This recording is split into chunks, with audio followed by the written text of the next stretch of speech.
ఓం శ్రీ గురుభ్యో నమః. ఓం శ్రీ మాత్రే నమః. నవంబర్ నెలలో ద్వాదశ రాశుల యొక్క ఫలితాలు ఏ విధంగా ఉన్నాయో తెలుసుకుందాం. ప్రధానంగా ఇవన్నీ కూడా గోచారీత్యా చెప్పబడే ఫలితాలు అంటారు. జన్మ జాతకానికి సంబంధించిన ఫలితాలు కావు.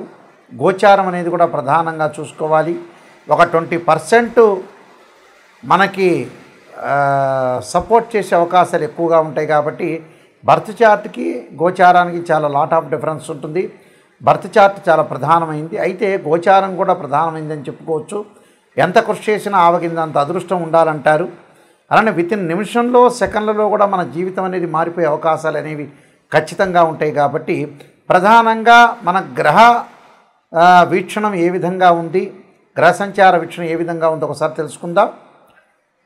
శని మీనరాశిలో వక్రస్థితిలో ఉండటం, గురువు కర్కాటక రాశిలో అతిచారంతో నవంబర్ 12వ తారీఖున మళ్ళీ వక్రస్థితిలోకి వెళ్ళిపోయే అవకాశం అనేది ఉండటం. 12 నుంచి వక్రస్థితిలో ఉంటాడు గురువు కర్కాటక రాశిలో. రాహుకేతువులు, రాహు కుంభరాశిలోను, కేతువు సింహరాశిలో సంచారం చేయటం.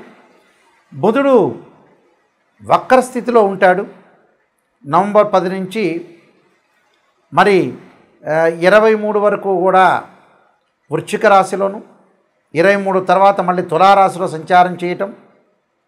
కుజుడు వృశ్చిక రాశిలో సంచారం చేయటం, శుక్రుడు తులారాశిలో సంచారం చేయటం 25 వరకు కూడా, మళ్ళీ 26 నుంచి వృశ్చిక రాశిలోకి సంచారం చేయటం. ఇలాగా రవి ప్రధానంగా తుల నుంచి వృశ్చిక రాశిలోకి రవి కూడా సంచారం చేయటం జరుగుతుంటుంది. మరి ఈ గ్రహగమన గతులన్నీ కూడా మనం చూసుకునేటట్లయితే నవంబర్ మాసంలో ఎలాంటి ఫలితాలు జరగబోతున్నాయి, గోచారీత్యా చాలా జాగ్రత్తగా ఎలాంటి ఫలితాలు జరుగుతున్నాయో చూసి దానికి ప్రత్యేకంగా పరిహారాలు చేసుకొని ముందుకు వెళ్తే మనకి మంచి జరిగే అవకాశం ఖచ్చితంగా ఉంటుంది. కర్కాటక రాశి వాళ్ళకి ప్రధానంగా ఏ విధంగా ఉండబోతుంది, రాస్యాధిపతి గురువు నవంబర్ 12 నుంచి అతిచారంతో వక్రస్థితిలో కర్కాటక రాశిలో సంచారం చేయటం వల్ల కొంత ధనపరంగా ఈ పొదుపును పాటించండి. ధనం ఇబ్బంది లేకుండా ఎంత వస్తుందో అంత ఖర్చు చేసుకోకుండా కొంత మిగిలించుకోండి. అంటే కొంత వృధా ఖర్చులు, వృధా భ్రమణాలు జరిగే అవకాశాలు ఎక్కువగా ఉంటాయి. అయితే డబ్బు పరంగా మటుకు ఇబ్బందులు ఏం కలగవు, డబ్బు వస్తుంది.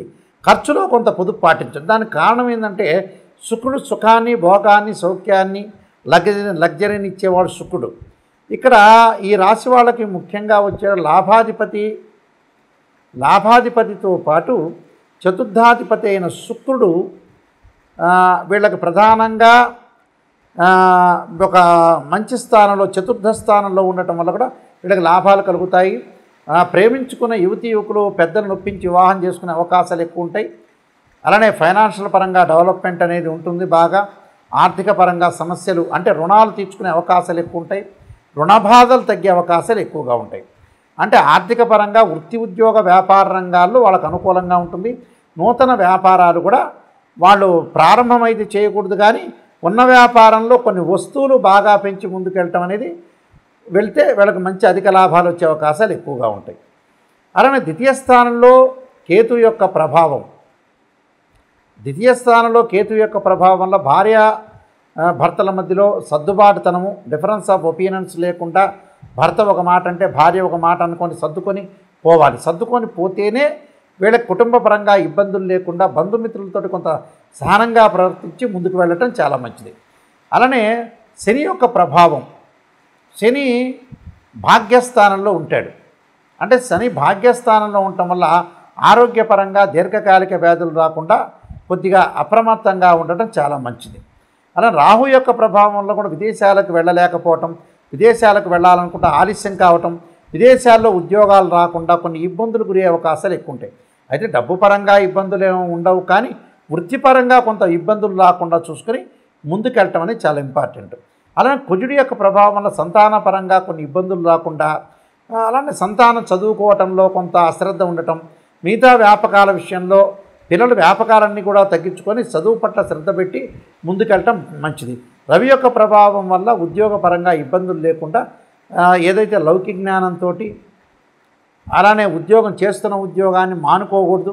ఎక్కడో ఎక్కువ డబ్బులు వస్తున్నాయని మానుకోకుండా చాలా జాగ్రత్తగా ఉండి ఉన్నంత ఏదైతే మీరు చేస్తున్నారో ఆ ఉద్యోగాన్ని కొనసాగించడం చాలా మంచిది. నేను కొన్ని పరిహారాలు చెప్పబోతా, ఆ పరిహారాలు మీరు పాటించండి, మీకు మంచి సుఫలితాలు జరిగే అవకాశం ఖచ్చితంగా ఉంటుంది.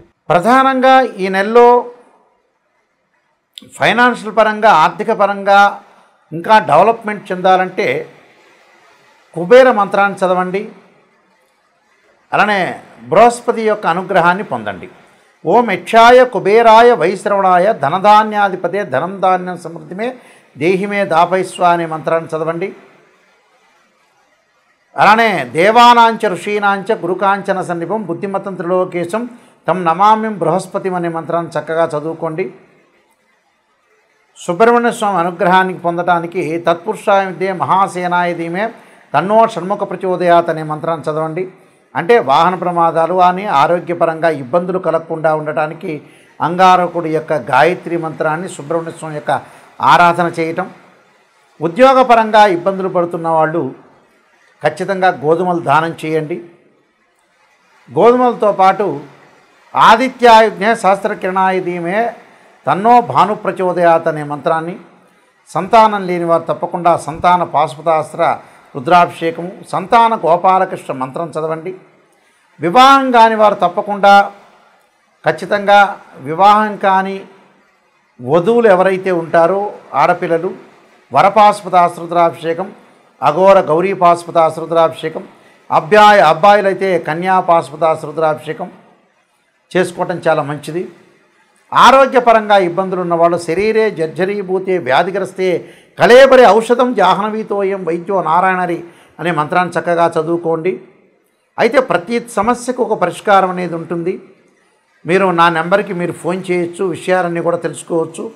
ఎప్పుడు కూడా జ్యోతిష్యం ప్రకారంగా జాతకాన్ని మనం చూసుకునేటప్పుడు నిజాన్ని తెలుసుకోండి. నిజాన్ని తెలుసుకొని మనం ముందుకెళ్తేనే ఆ నెగిటివ్లోంచే పాజిటివ్ వస్తుంది. కాబట్టి చాలా జాగ్రత్తగా ఆలోచన చేసి మీరు ముందుకు వెళ్తే మీకు మంచి సుఫలితాలు జరిగే అవకాశాలు ఉంటాయి. తప్పకుండా మీరు నాయకంటి మల్లికార్జున శర్మ బుక్స్ కొడితే నేను ఎన్నో నెంబర్ ఆఫ్ ఆస్ట్రాలజీ బుక్స్ రాశాను.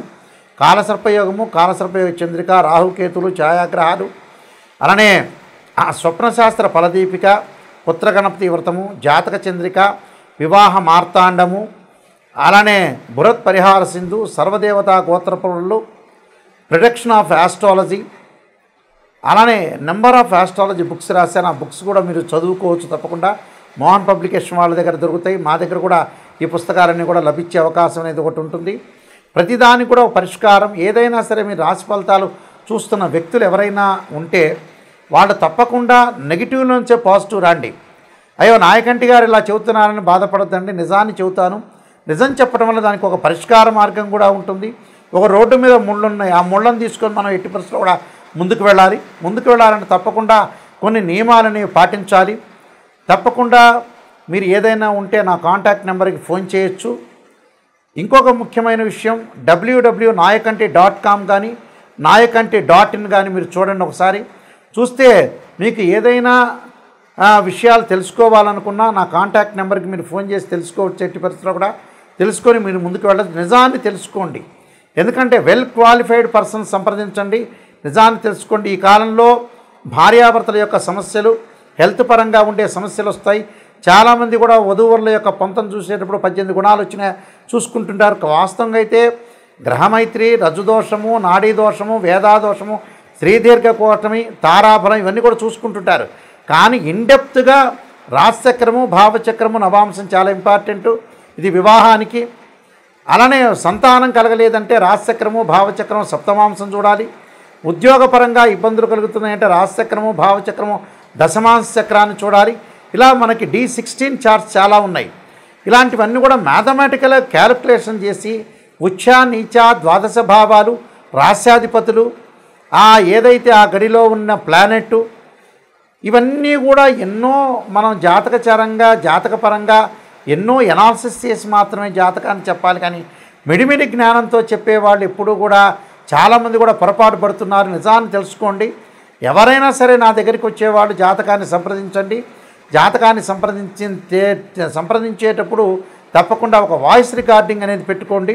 సహజంగా కుజదోషం అంటారు 2, 4, 7, 8, 12 స్థానాల్లో కుజదోషం అనేది ఉంటుంది. కొన్ని నక్షత్రాలకు ఎగ్జంప్షన్ ఉంటుంది, కొన్ని లగ్నాలకు ఎగ్జంప్షన్ ఉంటుంది, కొన్ని రాశులకు కూడా కుజదోషం అనేది వర్తించదు. అలానే శుక్రదోషం కానీ, కుజదోషం కానీ, రవిదోషం కానీ రకరకాల దోషాలు ఉంటాయి. కానీ బర్త్ చార్ట్ చాలా ముఖ్యం. గోచారం అనేది 20% సపోర్ట్ ఉంటే ఒక చెట్టుకి వేళ్ళు అనేది బర్త్ చార్ట్. అక్కడుండే ఆకులు ఎప్పుడూ కూడా రాలిపోతూ ఉంటాయి. అది గోచారం అంటారు. తప్పకుండా మీరు తెలుసుకోండి. మీ అందరికీ కూడా మంచి జరగాలని ఆశిస్తూ సర్వే జనా సుఖినో భవంతు.